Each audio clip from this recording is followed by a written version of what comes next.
आज हम ईएनटी में एक्सटर्नल ईयर की एनाटॉमी डिस्कस करने वाले हैं। ये PG preparation point of view से है, एमसीक्यूज़ के पॉइंट ऑफ व्यू से।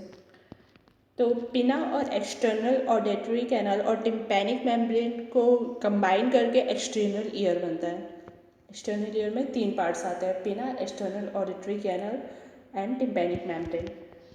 और पिना जो है डेवलप होता है सेकेंड आर्च से, और पिना के पार्ट्स मोस्टली सेकेंड आर्च से डेवलप होते हैं, सिर्फ ट्रैगस को छोड़ के। ट्रैगस फर्स्ट आर्च से डेवलप होता है। इसके पार्ट्स हम डायग्राम में देख सकते हैं।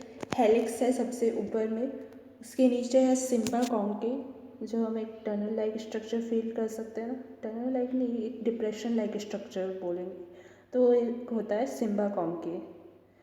और उसके नीचे होता है ट्रैगस, और उसके नीचे सबसे नीचे होता है लॉब्यूल, जो कि फैट भी बस कंटेन करता है, उसमें कोई कार्टिलेज नहीं होता है। और पर्सिंग सिर्फ यहीं पे रेकमेंड की जाती है, अदरवाइज सीरियस इन्फेक्शन हो सकता है, जैसे कि पेरिकॉन्ड्राइटिस।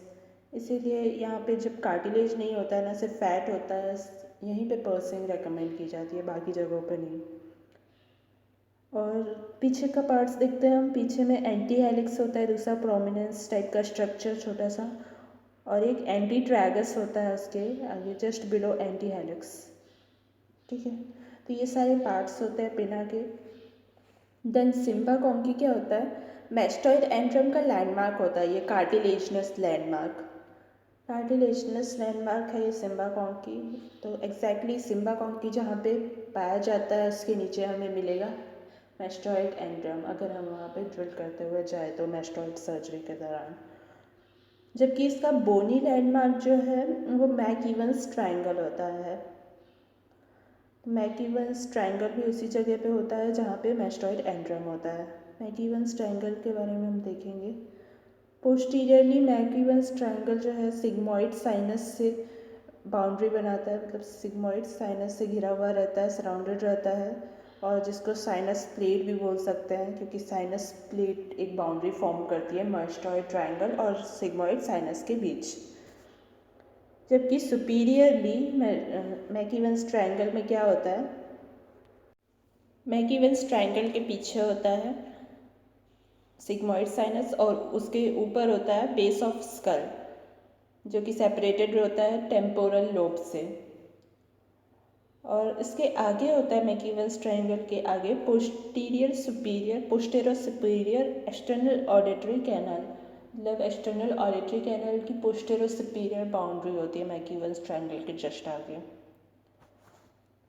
अब इसके लिए केयरफुल होना रहता है कि सारे जो स्ट्रक्चर्स हैं वो डैमेज ना हो, और फेशियल नर्व भी डैमेज ना हो, जो कि स्टाइलोमेस्टॉइड फोरामेन से आ रही होती है। तो इन सब के लिए हमें केयरफुल रहना होता है। इसके 2 लैंडमार्क्स बनाए गए हैं मैक-इवन्स ट्रायंगल के लिए। और यहाँ पे एक सिटिलीज एंगल भी होता है, जिसको साइनोड्यूरल एंगल भी बोलते हैं, और एक स्पाइन ऑफ हेनले भी होती है, जो यहाँ पे प्रोजेक्ट कर रही है, projection of bone just in front of Mac-evens triangle. Mac-evens triangle के जस्ट सामने एक प्रोजेक्शन ऑफ बोन होता है, जिसको स्पाइन ऑफ हेनले बोलते हैं, और एक सिटिलीज ट्रायंगल एंगल होता है। ओके, तो ये ड्यूरल प्लेट और इसके बीच में होता है, मैक-इवन्स ट्रायंगल के बीच में सिटिलीज एंगल। ड्यूरल प्लेट उसके पीछे में है, तो वहाँ पे, और उसके मैक-इवन्स ट्रायंगल के बीच में एक सिटिलीज एंगल फॉर्म हो रहा है, जिसको कि हम साइनोड्यूरल एंगल भी बोलेंगे। अब हम पिना के बारे में देखते हैं। पिना का पहला पार्ट सिम्बा कॉन्की, जो कि मैस्टॉइड एंट्रम का कार्टिलेजनस लैंडमार्क है। और पिना में अगर हम टिम्पैनिक मेम्ब्रेन तक जाते हैं तो पोस्ट ऑरल इंसिजन हमें देना पड़ेगा, क्योंकि कार्टिलेजनस पार्ट जो है कोलैप्सिबल होता है, इसलिए अलॉन्ग विथ पिना एक्सटर्नल ऑडिटरी कैनाल कार्टिलेज भी रिट्रैक्ट हो सकता है। क्योंकि अगर हम कार्टिलेजनस पार्ट में कुछ करते हैं पिना के कार्टिलेजनस पार्ट में, तो एक्सटर्नल ऑडिटरी कैनाल वाला कार्टिलेज भी उससे जुड़ा हुआ है, तो उसमें भी प्रॉब्लम हो सकती है। इसलिए हम पिना को कुछ भी नहीं करते, बल्कि पोस्ट ऑरल इंसिजन देते हैं कान के पीछे, अगर हमें टिम्पैनिक मेम्ब्रेन तक जाना है तो। दूसरी चीज़ है कि अगर कोई छोटी मोटी चीज़ है टिम्पैनिक मेम्ब्रेन में जिसको ऐसे ही ठीक किया जा सकता है, तो हम इंटरकार्टिलेजनस एरिया पे इंसिजन देते हैं। तो उससे क्या होता है कि एक्सटर्नल ऑडिटरी कैनल वाइडन हो जाता है, क्योंकि कोई भी इन्फेक्शन कार्टिलेज पे ईजिली पहुंच सकता है और एक्सटर्नल ऑडिटरी कैनल पे भी पहुंच सकता है। तो इसीलिए हमको एक्सटर्नल ऑडिटरी कैनल को भी वाइडन करना होता है, जिससे कि हम वहाँ पे चेक कर सकें कि कोई इन्फेक्शन तो नहीं है। और ये जो इंटरकार्टिलेजनस एरिया है जहाँ पे हम इंसिजन देते हैं वो होता है इंसिसुरा टर्मिनलिस। और यहाँ पे जो इंसिजन देते हैं उसका नाम क्या होता है, लैम्पर्ट्स इंसिजन। और इस अप्रोच को हम बोलते हैं endaural approach. Okay, incisura terminalis, Lempert's incision and endaural approach.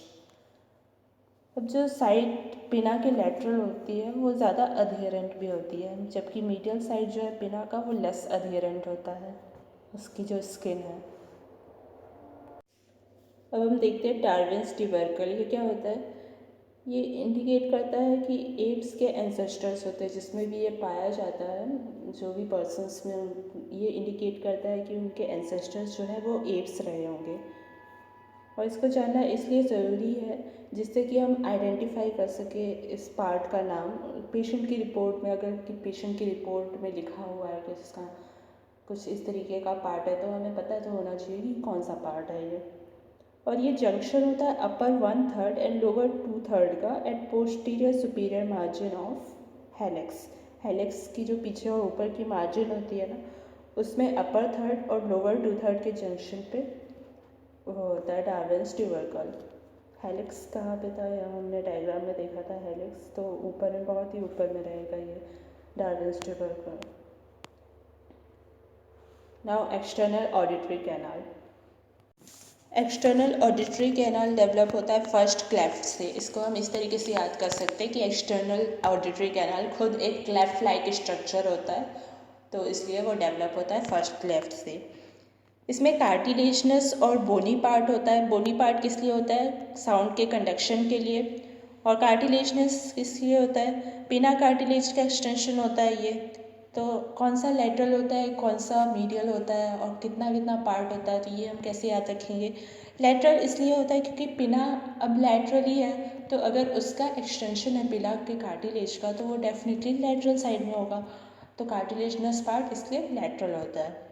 Bony part फिर मीडियल होगा ऑटोमेटिकली। अब कौन सा पार्ट ज़्यादा होता है, बोनी या कार्टिलेजनस। ईयर मेनली किस लिए होता है, साउंड के कंडक्शन के लिए। और कंडक्शन ऑफ साउंड में कौन पार्टिसिपेट करता है, बोनी part.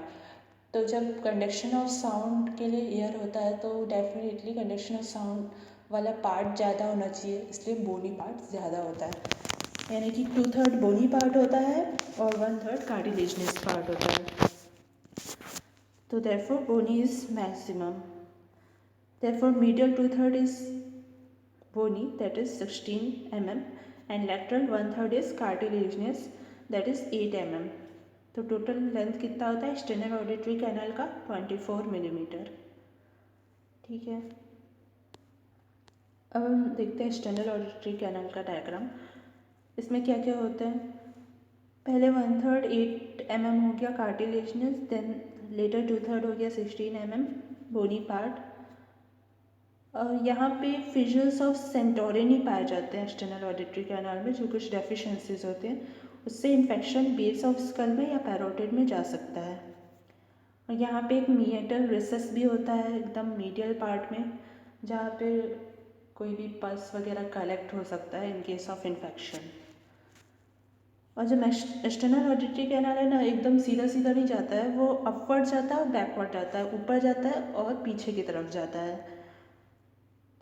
Towards tympanic membrane, that is medial.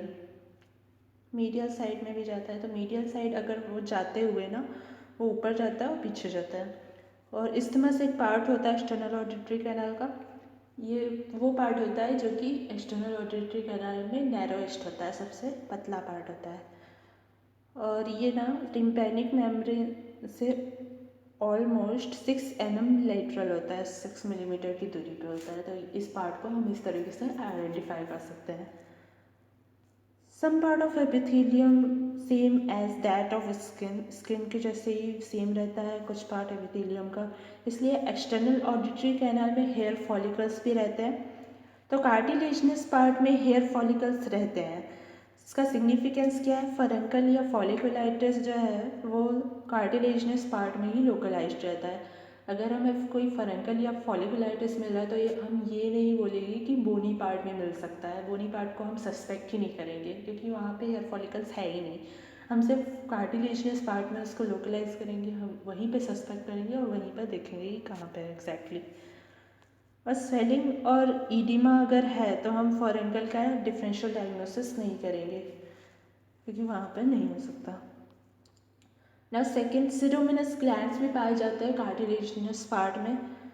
तो ये मॉडिफाइड एपोग्राइन ग्लैंड्स होते हैं। एपोग्राइन ग्लैंड्स में उसका एपेक्स जो है वो शेड ऑफ हो जाता है वाइल रिलीजिंग द हार्मोन्स। तो ये मॉडिफाइड एपोग्राइन ग्लैंड्स होते हैं सेरोमिनस ग्लैंड्स। सेरोमिन का प्रोटेक्शन जो है वो कार्टिलेज के उसके लिए होता है, प्रोटेक्शन के लिए, और ये एंट्रैप कर लेता है फॉरेन बॉडी को। अगर सेरोमिन लेकिन इंक्रीज हो जाए ना तो वो कलेक्ट होने लगता है अंदर ही, तो इसकी वजह से ये बोनी पार्ट में भी पुशअप हो सकता है। सेरोमिन अगर बहुत ज़्यादा हो जाएगा तो बोनी पार्ट को भी पुश करेगा, तो जिसकी वजह से प्रॉब्लम हो सकती है। तो ये इसके साइड इफ़ेक्ट है। तीसरी चीज़ फिशर्स ऑफ सेंटोरिनी होते हैं कार्टिलेजनस पार्ट में, जो कि डेफिशिएंसीज होती है एक्सटर्नल ऑडिटरी कैनाल के फ्लोर की। तो इसीलिए कोई भी इन्फेक्शन जो है एक्सटर्नल ऑडिटरी कैनाल से बाहर जा सकता है फिशर्स ऑफ सेंटोरिनी के through. Otitis externa base of skull में जा सकती है। तो ईयर क्या होता है? एक टनल की तरह होता है टेम्पोरल मेम्ब्रेन में, क्योंकि उसका फ्लोर और रूफ दोनों ही इन्वॉल्व रहता है टेम्पोरल मेम्ब्रेन में, सॉरी टेम्पोरल बोन में।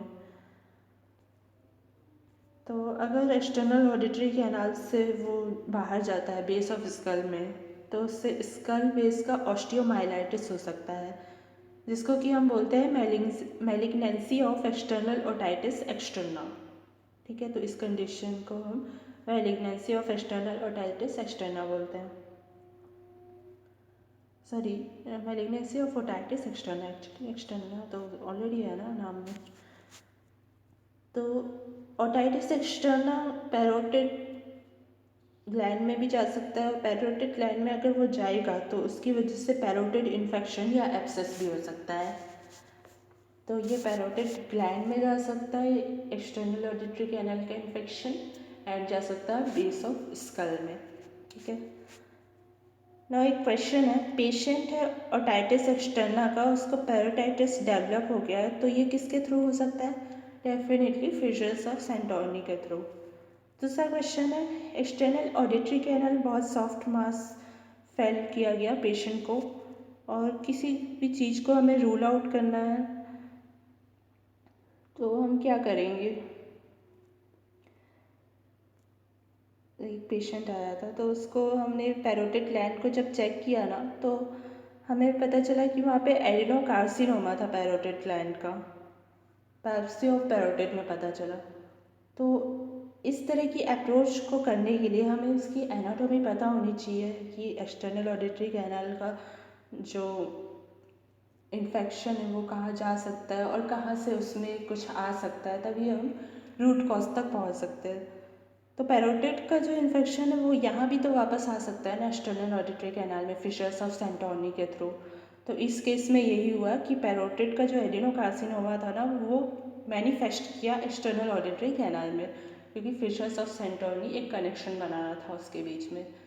तो ये जो एनाटॉमी है फिशर्स ऑफ सेंटोरिनी वाली वो क्लिनिकली बहुत इंपॉर्टेंट है इस तरीके से, ताकि हम रूल आउट कर सकें कि इन्फेक्शन का रूट कॉज कहाँ पर है। सो ये था एक्सटर्नल और एक्सटर्नल ईयर का फर्स्ट पार्ट। एनाटॉमी का सेकेंड पार्ट हम नेक्स्ट वीडियो में डिस्कस करेंगे। Thanks for watching.